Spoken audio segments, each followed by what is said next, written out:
Hello guys, welcome back to my channel Moumita's blog. এখন আমি লঙ্কা গাছটাকে একটু পরিষ্কার করব। এই যে অগোছালো পাতাগুলো আছে সেই পাতাগুলোকে কেটে পরিষ্কার করে দেব, যাতে গাছটা একটু দেখতে সুন্দর লাগে। তো চলো কাজ শুরু করি।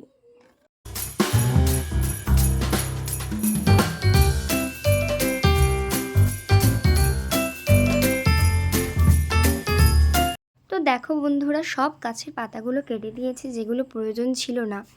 এবার দেখো পাতাগুলোকে সব কুড়িয়ে আস্তে আস্তে কুড়িয়ে ফেলে দিচ্ছি, না হলে একটু কেমন নোংরা হয়ে আছে। ভালো করে পরিষ্কার করে দিলাম। আর দেখো এতগুলো পাতা বেরিয়েছে।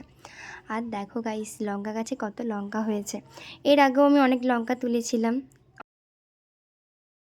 গাছে দেখো ফুল হয়েছে, আবার কত বড় বড় লঙ্কাও হয়েছে। আরও হবে পরে, তোমাদের সাথে একটা নতুন ভিডিও শেয়ার করব। আজকের মতো ভিডিওটা এখানে এন্ড করছি। বাই।